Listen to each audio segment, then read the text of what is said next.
Peace, love, liberty, radio. And the walls come crashing down as the war at home reaches your town. You have no choice, it's safe and clean. We all submit to the war machine. So it seems yet another government agency has made a ruling of how they view Bitcoin and other cryptocurrencies. Bitcoin, if you are not aware, is a digital currency. It's a cryptocurrency. The first of, well, last I looked, there were well over 400. I've seen numbers as high as 500 and something different, what they call altcoins. So Bitcoin was the first. And then there have been a bunch of others that were not necessarily built on the Bitcoin platform, but derived from in some various way, using similar coding, tweaking things here and there. But what these virtual currencies, cryptocurrencies, have in common is that they are decentralized, or at least the vast majority are decentralized. Some of the virtual currencies are centralized, meaning they're controlled by one group of people, but Bitcoin is not controlled by one person. There's like a group of core, I forget exactly, developers. The core developers, where they don't necessarily control Bitcoin per se, but they do have the authority to make decisions on various things that can happen with the coding, but other parts of the code cannot be changed. And one of the wonderful things that I like about Bitcoin is, now some people will say it's anonymous. It's potentially pseudo-anonymous, in that you can have as many Bitcoin wallets as you want.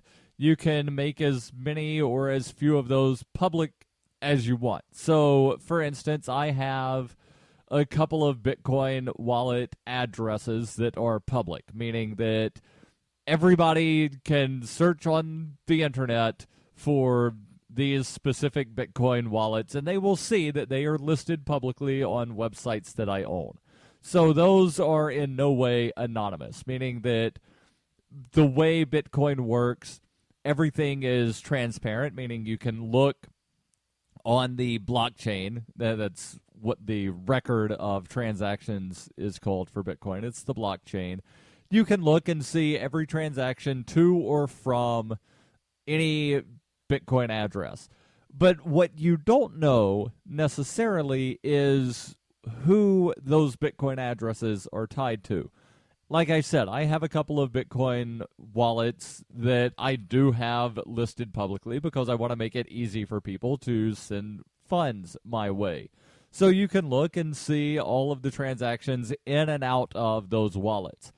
But what you don't know is how many of those transactions in or out of any of my publicly listed wallets are to private wallets that I might have. You also don't necessarily know who I'm sending the funds to or who sent me funds. That's why I say it's pseudo-anonymous. It has the potentiality for being anonymized or making it more difficult for people to know who the money is going to, what the money is being used for. And that's the other important thing, is you don't necessarily know what any of those transactions were for. Well, the IRS a while back issued a ruling saying that Bitcoin and other virtual currencies should be treated as property, very similar to gold or silver, in that if you bring in Bitcoin and then you sell it at some point during the year, then you count either your capital gains or your capital losses on the Bitcoin, similar to if you bought an ounce of gold at the beginning of the year and you sold that same ounce of gold at the end of the year. You would have either a capital gain or a capital loss, and then adjust your tax liability accordingly. The financial services something regulators, their agency is called FinCEN, they have said in the past that Bitcoin is money, and anybody that wants to be basically a middleman in Bitcoin transactions. Let's say, for instance, you want to buy Bitcoin, and I don't want to sell you some of mine, but I find someone who is willing to sell the Bitcoin, and I facilitate the transaction. Then that makes me a money services provider because I'm helping two people transact money. Similar to if you are going to Canada and you stop at the bank and you tell the nice banking person, I need some Canadian dollars, please. They are facilitating the transaction, so that is a money services thing. They are acting as a currency exchange. So the FinCEN regulators have said that Bitcoin is similar to that. Anybody that facilitates transactions is doing currency exchange and therefore must fill out all of these papers, jump through all of these hoops and hurdles, and get all of these licenses. And the Federal Elections Commission has said that Bitcoin should be treated somewhat like cash, but at the same time, somewhat like an in-kind contribution. And they have a whole bunch of other regulations.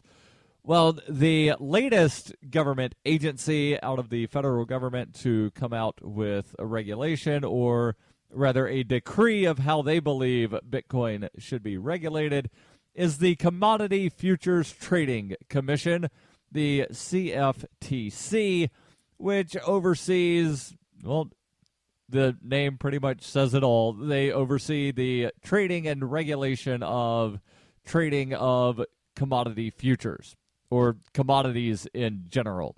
Bloomberg has the story, and they say virtual money is officially a commodity, just like crude oil or wheat. So says the Commodity Futures Trading Commission, which on Thursday announced it had filed and settled charges against a Bitcoin exchange for facilitating the trade of option contracts on its platform. According to a press release from the CFTC, quote, in this order, the CFTC, for the first time, finds that Bitcoin and other virtual currencies are properly defined as commodities. While market participants have long discussed whether Bitcoin could be defined as a commodity, and the CFTC has long pondered whether the cryptocurrency falls under its jurisdictions, the implications of this move are potentially numerous.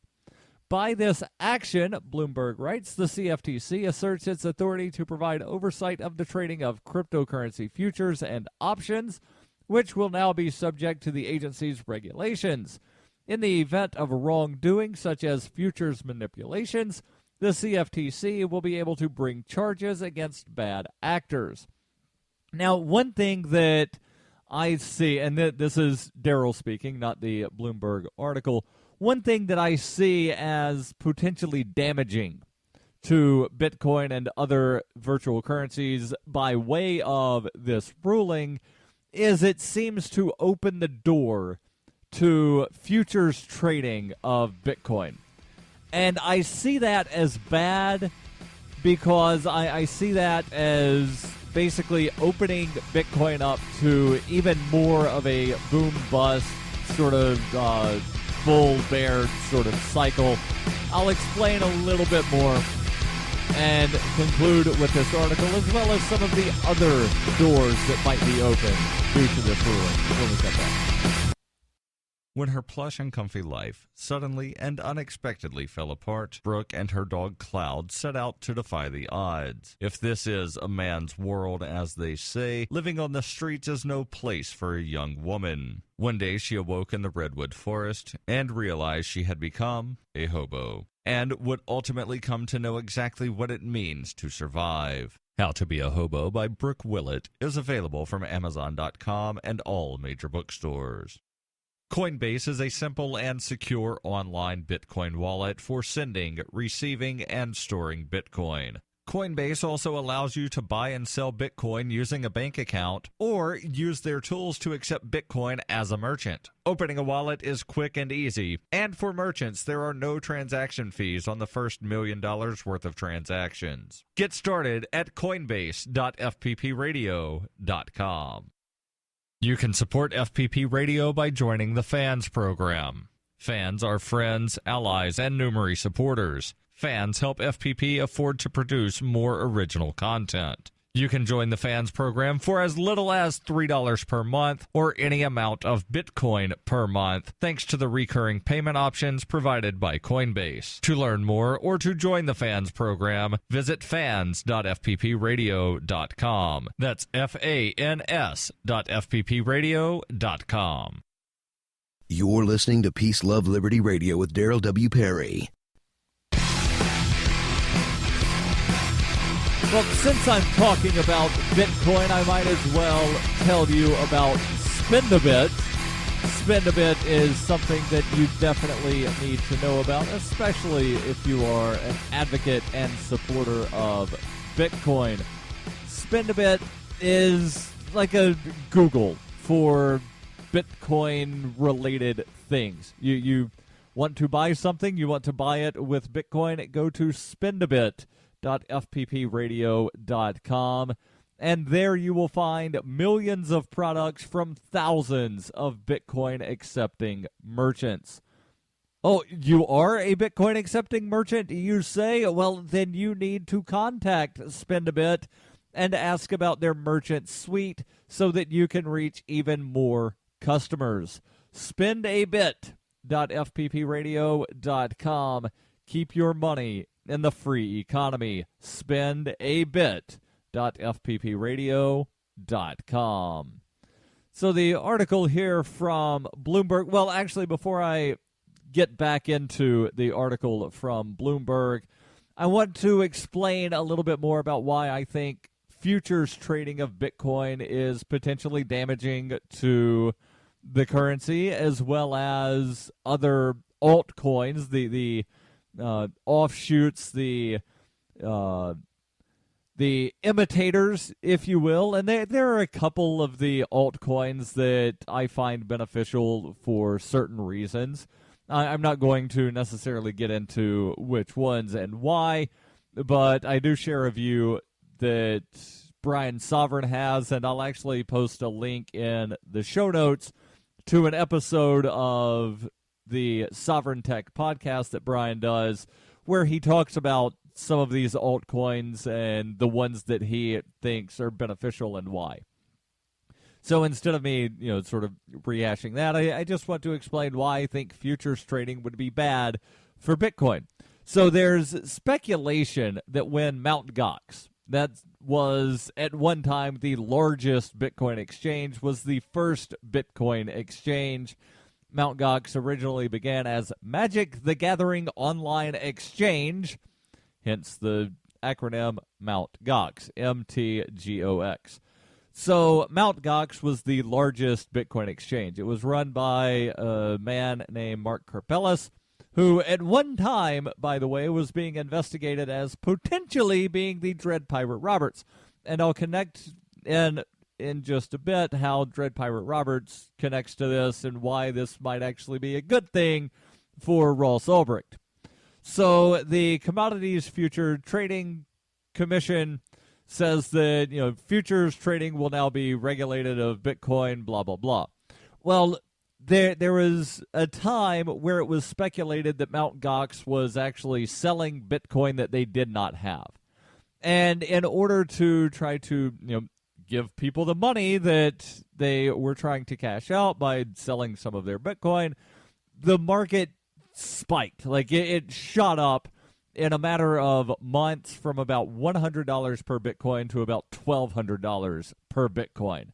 And then not quite as quickly, but still, fairly rapidly, the price dropped back down.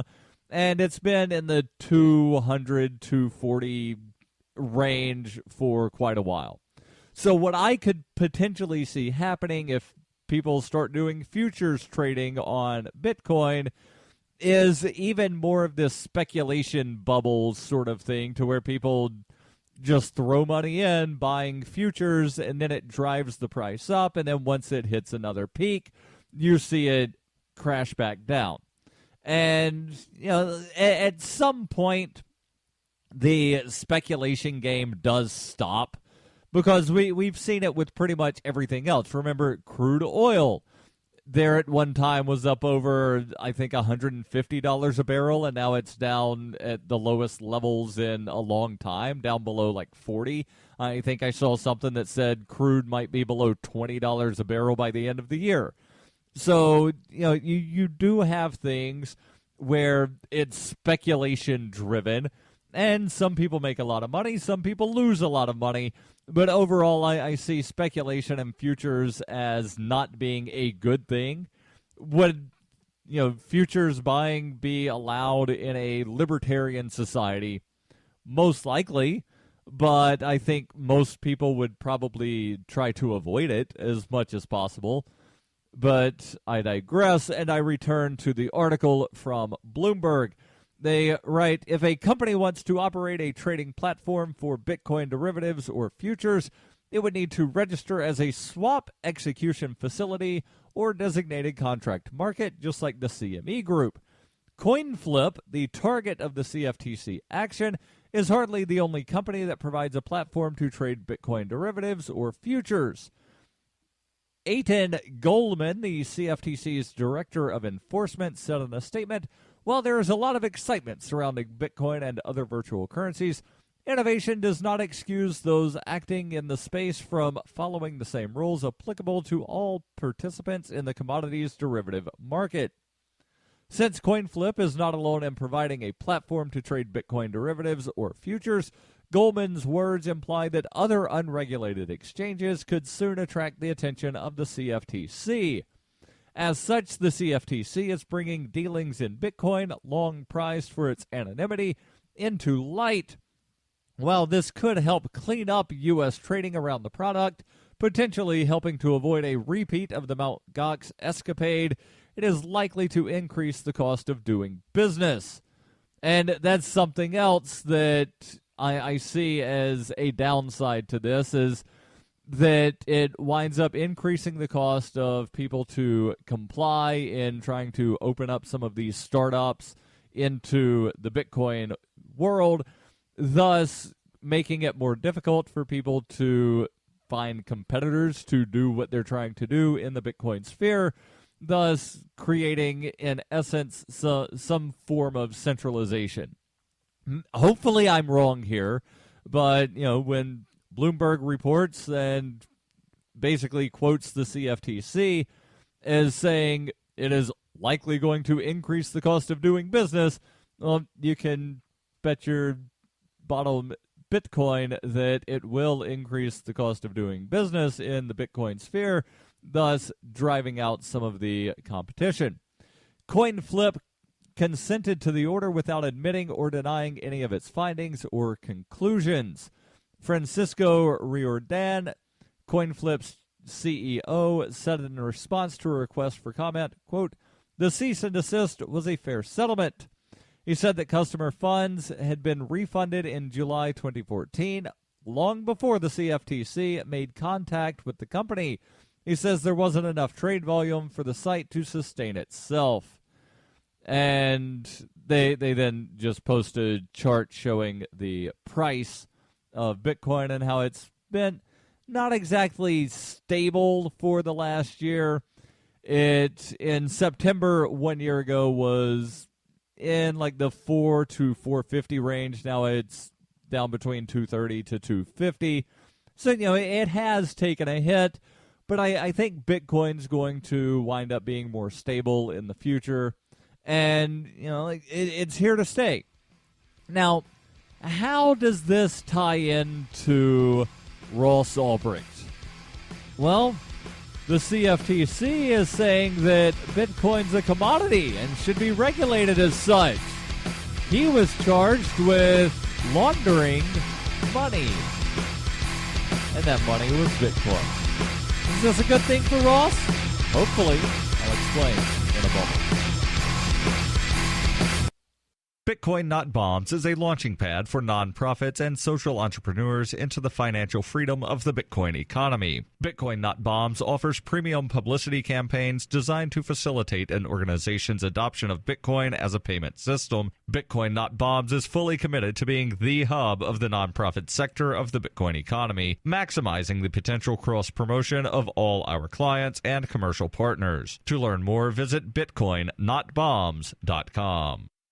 You can support FPP Radio by shopping online. Whether you're looking for precious metals, bitcoins, or books, you'll find that and more at shop.fppradio.com. Every purchase you make from one of my affiliates, like Namecheap, ExpressCoin, and Amazon, at shop.fppradio.com helps fund FPP Radio. Or you can shop directly from FPP with Bitcoin in the Bitcoin store. That's shop.fppradio.com. The Doublespeak Dictionary by Leslie Starr O'Hara satirizes the marked difference between the ideal of we the people and the reality of we the elite, while offering an insightful glimpse into the clockworks of the totalitarian mind. Ever irreverent but never irrelevant, the Doublespeak Dictionary serves as a subversive and humorous but timely reminder that the emperor has no clothes. The Doublespeak Dictionary is available from Amazon.com and all major bookstores. You're listening to Peace, Love, Liberty Radio with Darryl W. Perry. Online at fppradio.com. So Ross Ulbricht was found guilty of a number of things. One of them was money laundering. The money that he was supposedly laundering? Bitcoin. So the CFTC says Bitcoin is a commodity. How do you launder a commodity? And this is just one of the myriad of questions that an appeals court will be asked to answer.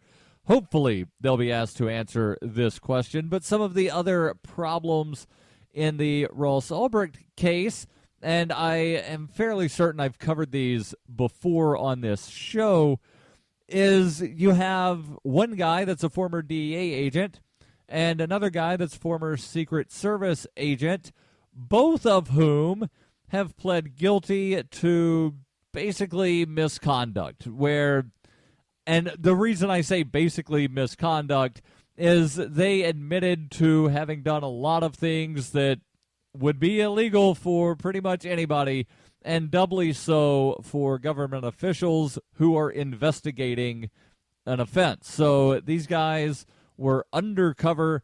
One of them stole nearly, I think it was $800,000 worth of Bitcoin. The other smuggled and embezzled and coerced Ross or whoever Dread Pirate Roberts was at the time to give over some other Bitcoin. The whole murder for hire that you hear a lot about, that Ross, by the way, has never officially been charged with, that whole scheme was created by these the Secret Service and DEA agent as a way to basically trump up some charges against Ross or whoever was Dread Pirate Roberts. And the reason I say or whoever was Dread Pirate Roberts is, according to Ross, and I'm tempted to believe Ross because, why would he lie about this, especially after having been convicted? But even before he was convicted, his defense was, yes, I created the site, I handed it over to someone else, and then they brought me back in, and that's when I got busted. That's when the site got pulled down. So, according to Ross, he was not the Dread Pirate Roberts the entire time. He was the first and the last, but not the one, or there could have been more than one in the middle. And one of the people that was being investigated by the Secret Service and DEA for a period of time, and this was testified under oath, but then 2 days later, the judge told the jury, disregard all of that testimony that you received from the DEA. The DEA testified under oath that they were investigating Mark Karpeles from Mt. Gox. And, Mt. Gox has had problems, and I talked a little bit about that earlier in the show. But the whole thing comes down to with Ross. During his initial trial, his lawyer was prevented by the court and by basically the state. The prosecution was prevented, or the defense was prevented by the prosecution from mentioning that there was a DEA agent and Secret Service agent that had embezzled funds and done some other shady dealings during the investigation. The reason the defense was prevented from bringing this up is because the DEA agent and the Secret Service agent had not yet been arrested. So it would have been, a violation of or interfering somehow in the ongoing investigation into these crooked cops. So, nope, defense, even though this is definitely beneficial to you, and it brings in some reasonable doubt, you are prevented from bringing this up. Well, these guys, 2 months after Ross was sentenced to life in prison, these guys pled guilty to their offenses. They will be sentenced later this year. It's not yet known when Ross will actually wind up having his appeal, but hopefully some of the information that has come out will definitely be beneficial to Ross in the appeal, especially looking at this to where the CFTC says, no, Bitcoin is not money. It should be regulated as a commodity. And it was posted, I'm not sure who actually runs the Free Ross Facebook page, but that's how I saw this story. It was posted by the Free Ross Facebook page with the question, how do you launder a commodity? And that's a really good question. Now, I can see how one can embezzle something that is a commodity, but he was not charged with embezzling money. He was charged with laundering money. And, I just want to mention real quick, I was at Staples not too long ago getting a print job done.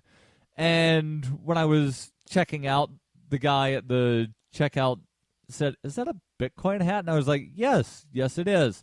And so we started having a conversation about Bitcoin.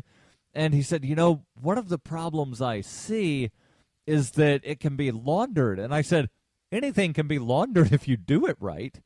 And he said, you mean wrong? And I was like, no, I actually don't have a problem with people trying to hide things from the government. And he was taken aback. But, so let me ask this question. Do you think that you should have a legitimate legal right to hide things from the government? Things that do not cause a victim.